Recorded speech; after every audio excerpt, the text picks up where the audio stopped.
work and life harmony. It's not only about work-life balance. I think that's what everybody thinks when I mention that. It's part of it, but it's also about harmony within yourself, harmony in your career, and doing the things that you love. And then it's also about creating harmony in the workplace between coworkers and leaders being able to create harmony. And ultimately, it's about creating harmony that goes out into the world.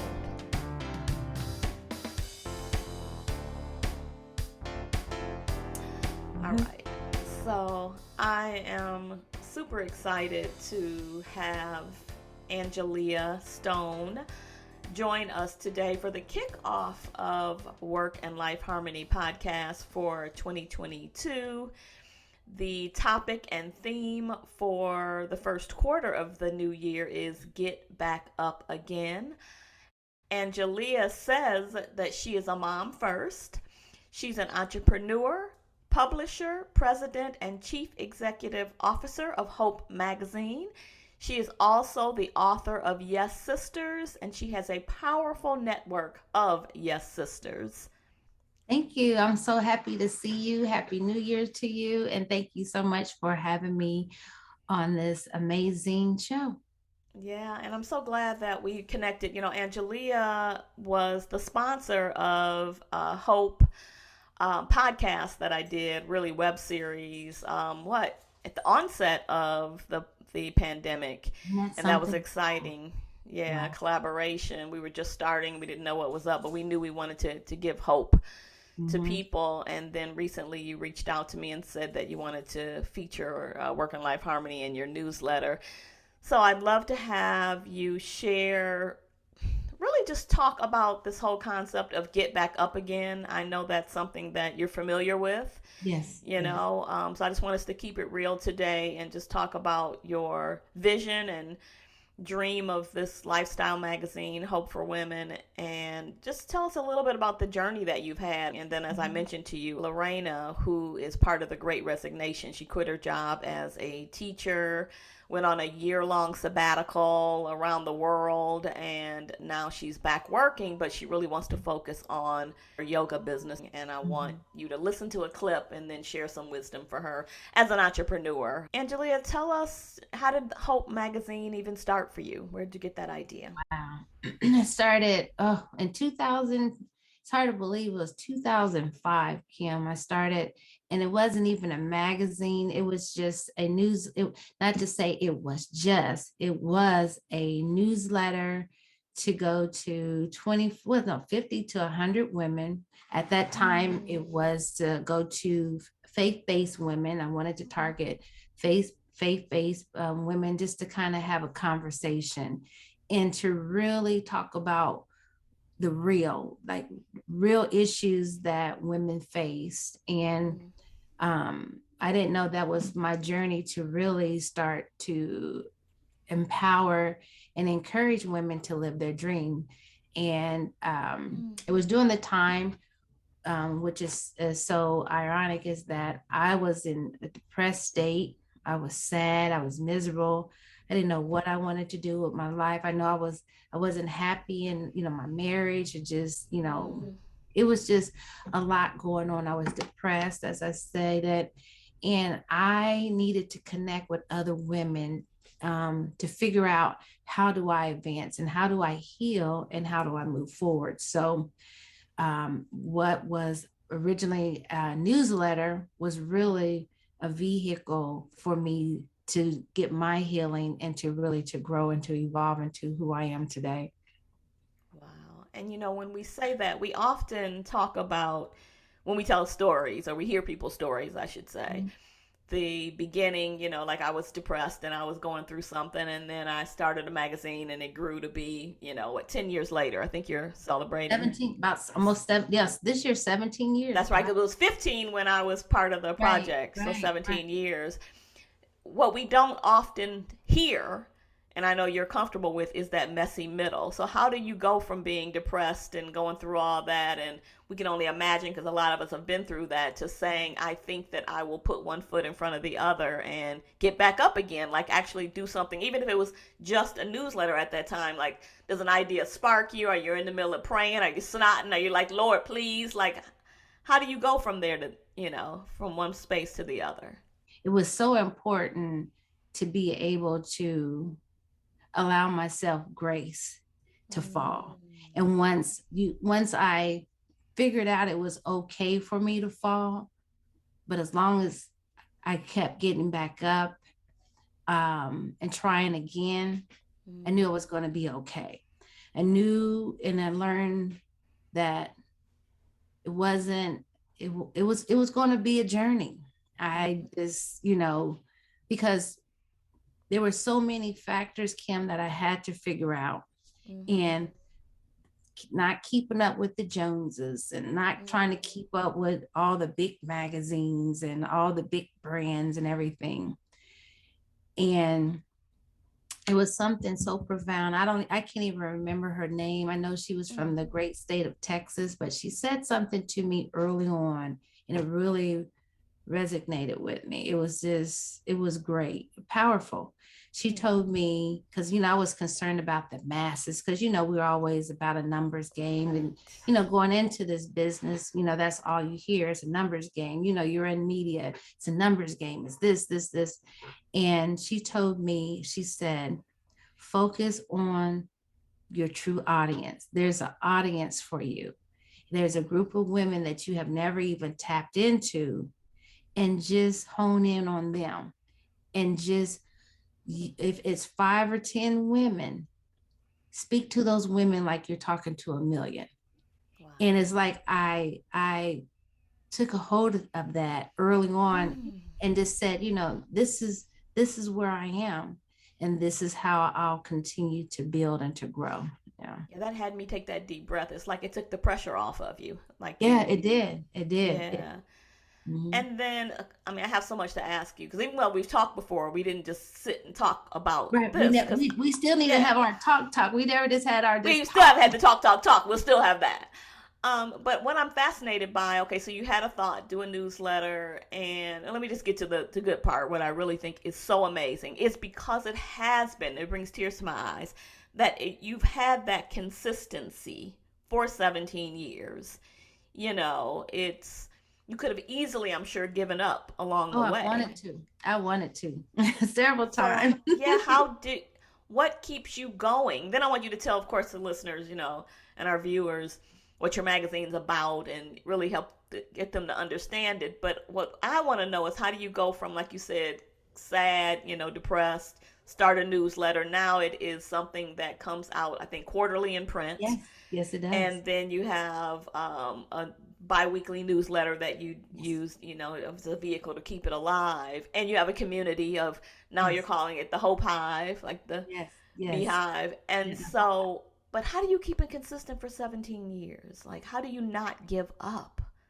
Well, I think one of the things that I learned early on is that the first question I had, or I asked myself, or asked God, as I often say, when I started it, the magazine or the newsletter, of like, it was during the time when, when Pastor Rick Warren was doing the Purpose Driven Life, and everyone was asking themselves what was their purpose. Everybody wanted to have that in-depthness about who they are, what were they designed for.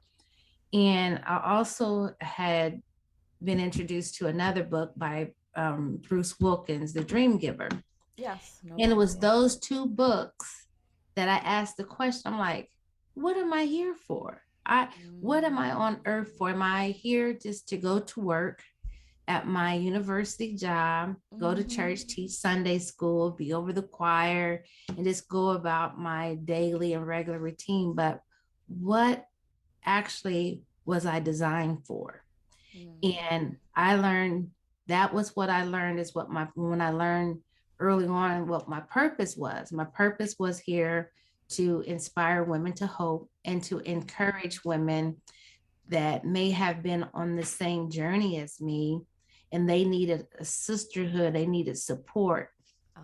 And that was what I was here for, because that's who I was. That's whole everything.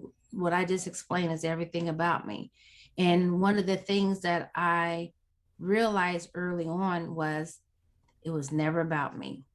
But it was about the women. It was about me doing my purpose. So once I realized that I had to put Angie out the way, then that's when, so when hardship came, when frustration, when I just wanted to cry, when I didn't turn on my computer, when I didn't want to answer the phone, and I did not answer the phone, Yeah. I had to constantly remind myself, it's not about you. It's not about you. It's about, there's a whole group of women that you haven't even introduced them to hope. It's about them. Yeah. That is, and then just give us sort of an example of, we're talking about um, falling and getting back up. And I want to share with you the quote by Nelson Mandela. It's so funny. My theme for this podcast came from Alexa, although Oh I wow. call it Echo because my daughter's name's Alexa, so I had to rename my Oh Echo, wow. mine back to Echo. But I was trying to figure out like what am I going to do? How do I want to say? I knew what I wanted to say in my heart. This is a publisher. Mm-hmm. I just didn't know exactly what I wanted to communicate. And then Alexa Echo came on and said, "You can ask me to give you inspiration of the day." And I was like, "Okay, Alexa, what's the inspiration?" And she said, Nelson Mandela's quote, "Do not judge me by my successes. Judge me by how many times I fell down and got back up again." Mm-hmm. And I thought that says it all because, I used to get upset, Angelia, when my friends used to call me resilient. I was sort of offended by it. I'm thinking, like, what choice did I have? This is not some, superhuman ability that I have. What choice do I have? Am I going to lay on the ground like roadkill on the side of the road, or am I going to get back up? So I was taking for granted a muscle that I had that some others didn't have. And then I started to appreciate it. And I realized that this seedling of resilience I've been able to take throughout my work and my personal life and keep getting back up. So my claim to fame is really getting back up again. Mm-hmm. Mm-hmm. And I identify with you in that way. And you often say, and then you wrote a book about it, that part of your falling down and getting back up was to lean on others and really be honest with when you couldn't, what you needed others to help you with. Can you tell us a little Right. bit about that? Wow. I think that was everything. I know I'm getting deep today. Yeah, it's deep, and that's Yeah, okay. I yeah. like this. That was everything. That was a lot. Um, when I and that was so the part of this getting up again.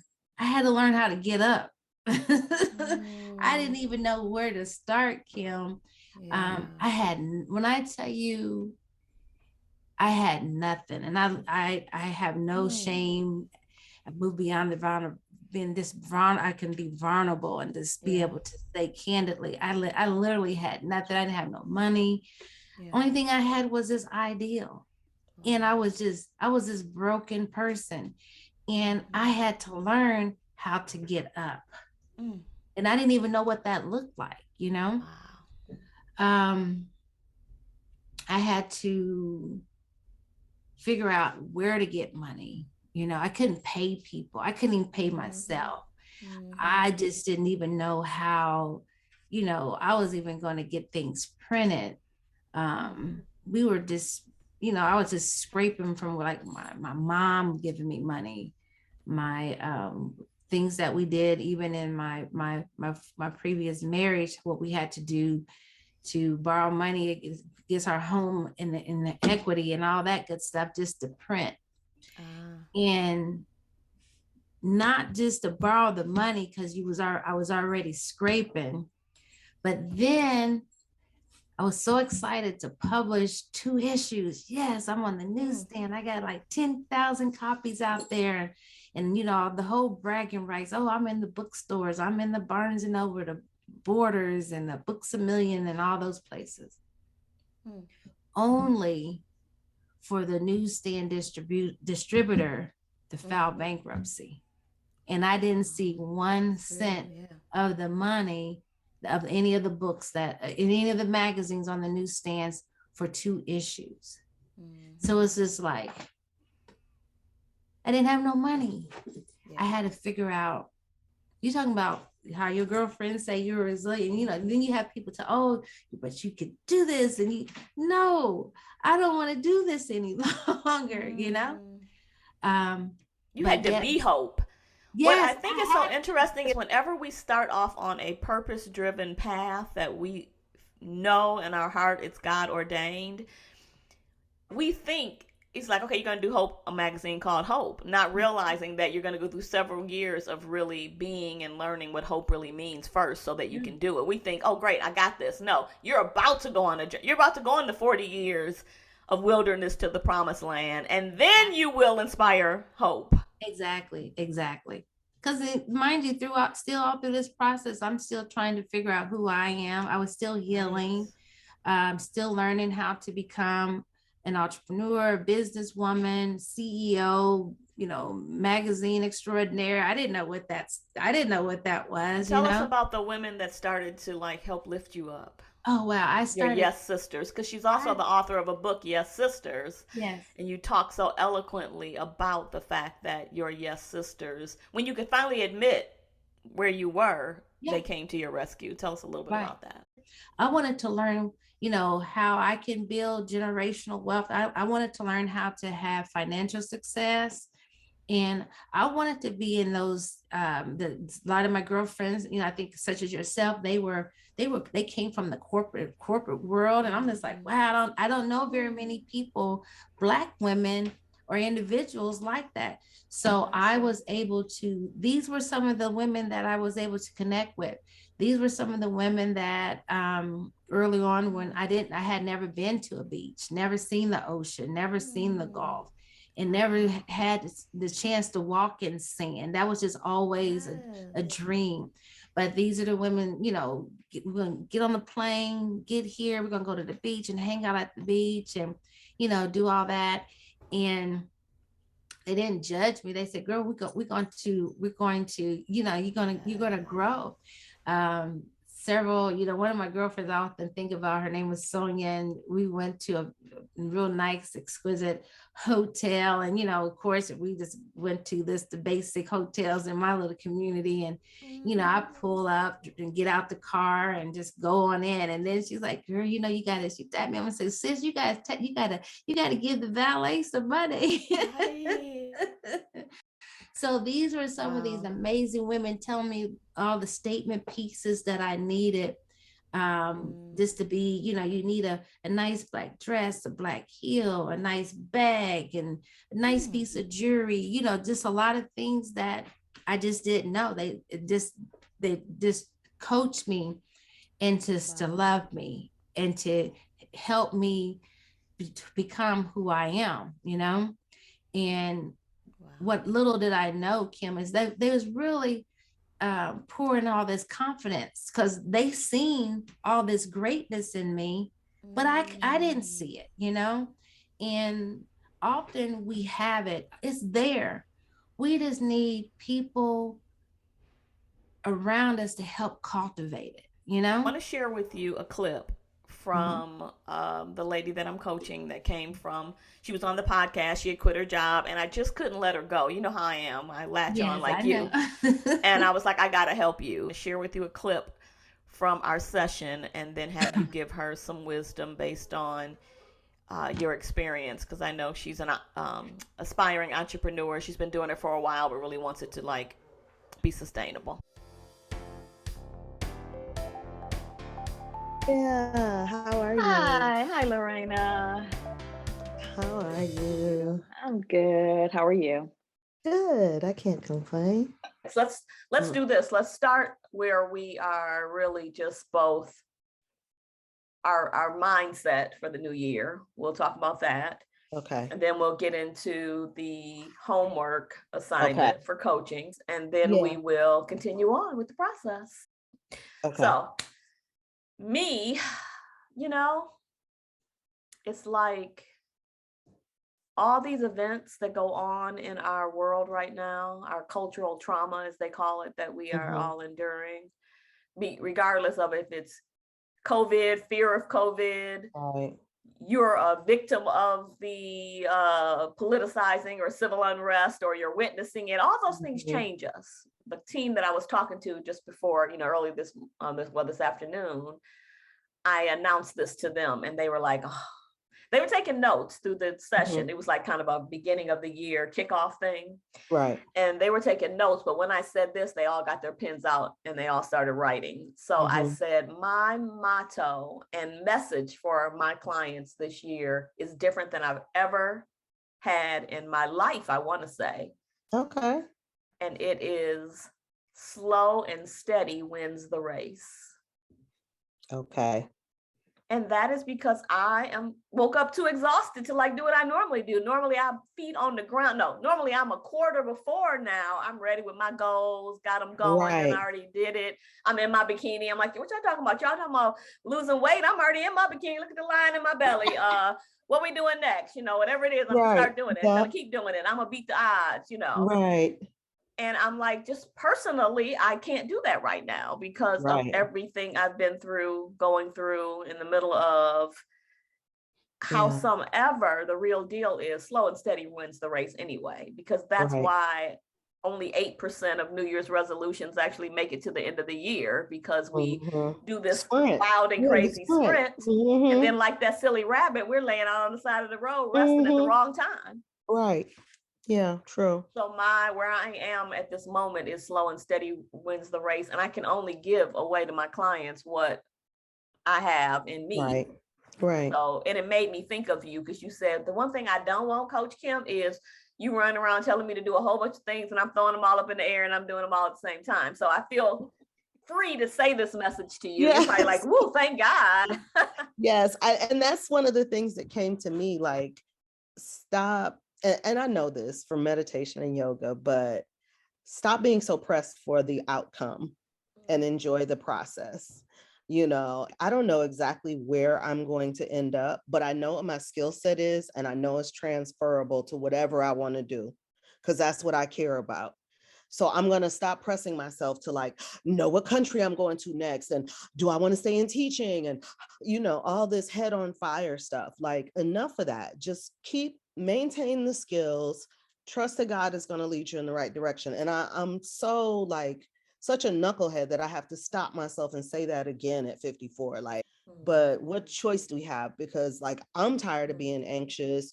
And holidays are weird for me because I miss all my elders that have passed, and I get in these really down times, and then I was sick. And Mina and her honey were here, and I'm just like, these happy asses, they young, they ain't seen real life, I just don't want to be a hater. You don't want to be bitter. Right. So we have to have permission to actually admit that we are tired. And look, this message may not be for everyone. If you ain't, then just keep on stepping. Be like the rabbit. I wish you luck at the end. But as you zoom on by, I'm not going to be envious. I'm going to be like that little tortoise going, right, yeah, whatever. I got this. Exactly. I'm going to get there. And the research shows us that in all actuality, we should prepare anyway, not just sprint. Right. We need to prepare just like if we're preparing for a 5K. You don't just run out and do a 5K. I never will forget one time we were doing a team 5K at a company when I was working and living in New York. And we announced to everyone that we were going to do a 5K. You could walk or run. And we tried to explain everything that we needed to do. Some people didn't prep. I mean, you know what I'm saying? And it was like, what are you doing? Exactly. It's like you actually had to prepare for this. You can't just get out there and do it. And one of the things that I hear you say often, this is for us to get clear, is at that one point, you almost bought somebody's package. Remember, you almost bought that expensive package because she was like, here's the 10 steps to do to get your business off the ground. And so I wonder, when me and you started coaching, were you understanding that what I would be doing is peering into your soul more and helping to make sure that everything is aligned up? I don't have the 9 steps for you to get your business launched. I'm not a marketing person like that. But what I do have is the 7 steps for you to stop whatever has had you to this point not have your business up and running the way that you want and now get it going. I want to be clear on what I do and what I am. I mean, now I'm a role model for a business similar to yours. Right. That I spent many a years putting together. I do coach businesses to get themselves together. Right. But I'm not the one with the 9 cookie cutter steps for you to like. Right. Like I'm not ready for that because I don't really know what I want. You know, I know that I want to be self-sufficient and I know that I want to be compensated for the service I give to the community I end up in. But I don't know what that looks like yet. This isn't as much about what's my retirement plan as it is who am I right now to create a retirement plan. Like I'm tired of myself. I'm tired of myself trying so freaking hard for what? I also understand that until I deal with this, that's why it keeps coming back up. So you cut your locks. Yeah. That's a big deal, right? It is. Mm-hmm. What did that mean for you?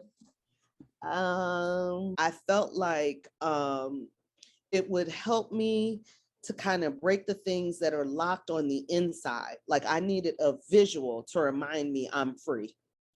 I don't know if it was on the interview or if it was our, first pre-session.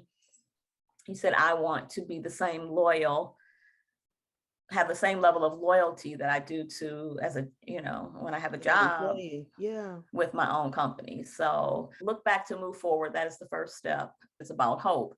I want you to look back, and this will be your homework assignment as well. We're going to start to look back. Think about it like whenever you do strategic planning. I think I told you that last time. You do strategic planning. The first thing you do is you do a history of what's worked, you know what I mean, in the past. Right. Okay. And then I also want you to be looking at what failed, because you said something very interesting. You said, I don't want to fail in front of everybody. But my concept is I love John Maxwell's failing forward. Okay. If you fail forward, then hey.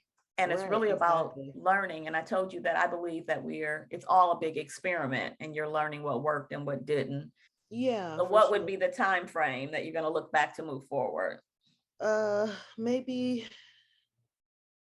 the last 5 years. I think it started shaping more into a business versus just a way for me to do passion projects in the community. It got to a place where I didn't have to work for exposure. Like people were calling me like, oh, do you think you'll be able to do a yoga pop-up here? And even though I wasn't in it for the money, it was nice that I was starting to get people to understand this is what I do on the side. The other thing that you do when you do this sort of historical review, in addition to learning what your successes and what you learn from succeeding and failing, also is really looking at, that's why I said it's about hope. Look at what was left behind. Look at like, gosh, I started this and I didn't finish it, or I really wanted to do this and I didn't do it. It could be personal or because, it's all harmony. It's all work and life.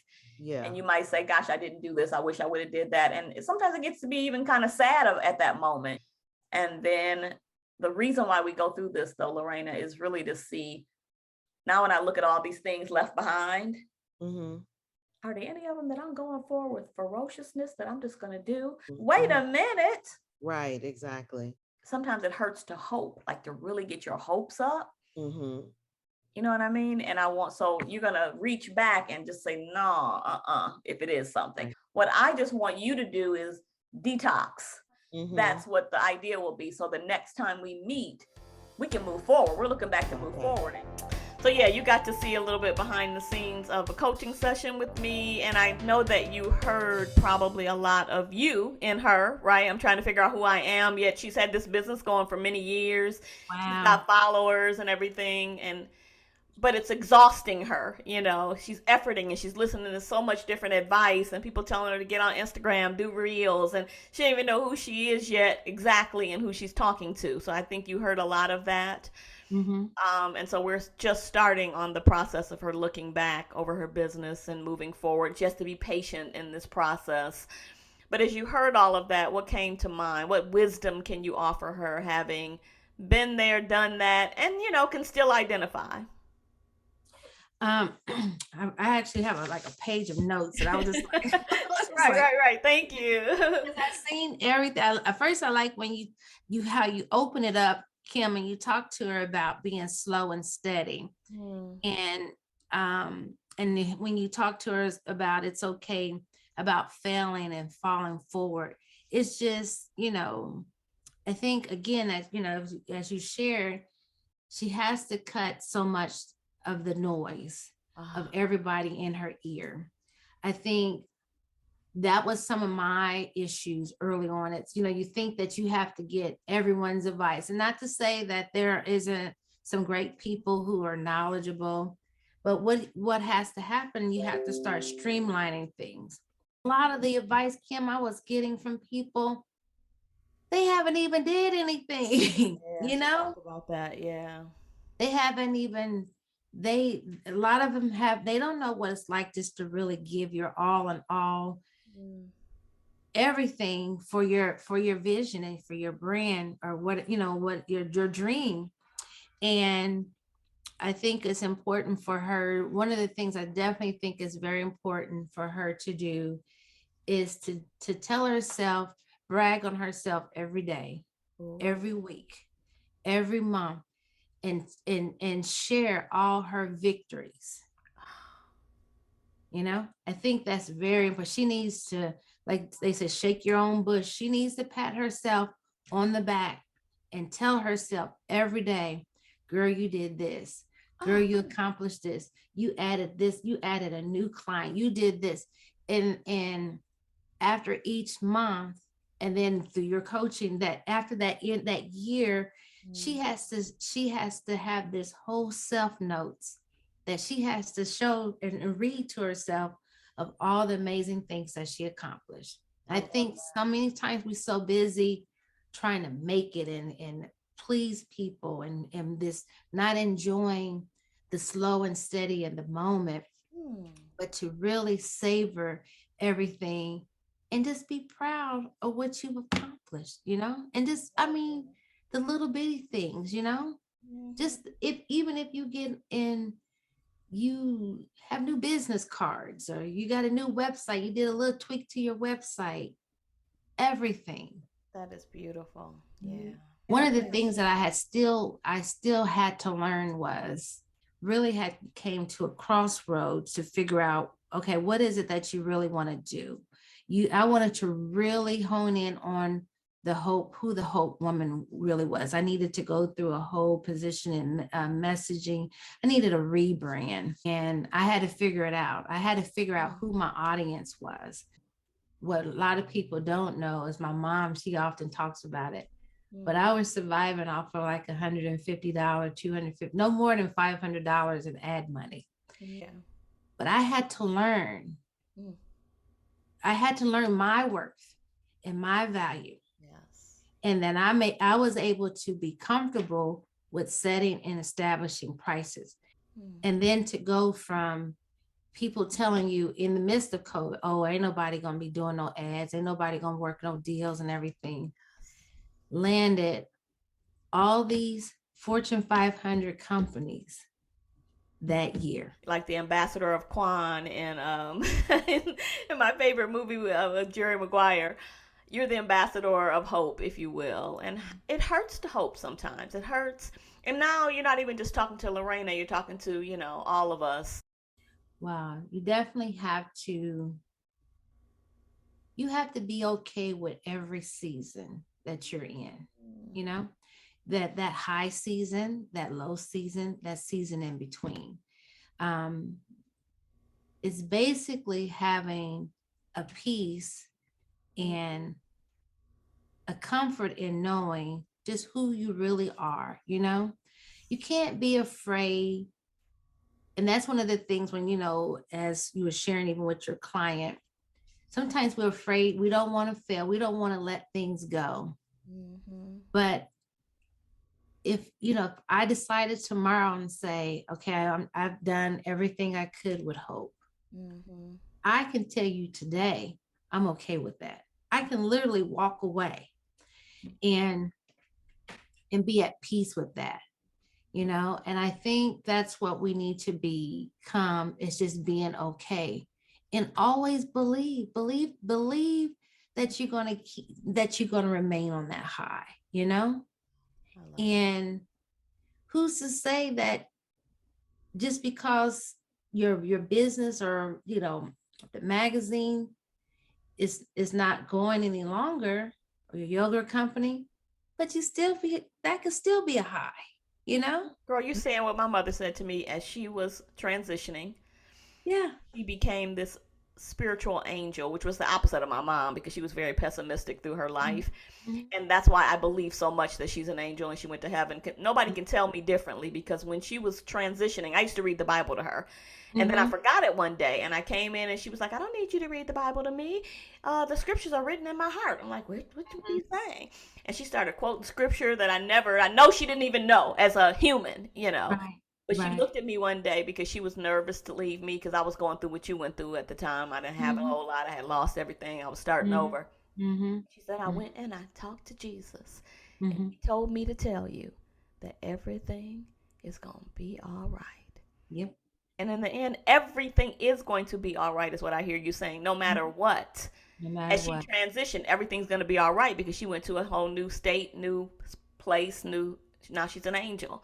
Mm-hmm. And that's what I hear you saying, that what you've learned from your scuffed up knees, Angelia, of falling down so many times, is that everything's going to be all right. You put the Band-Aid on it, clean it up, and that It is. scar becomes a pretty little mark, It does. Thank you, Angelia, so much. Thank you.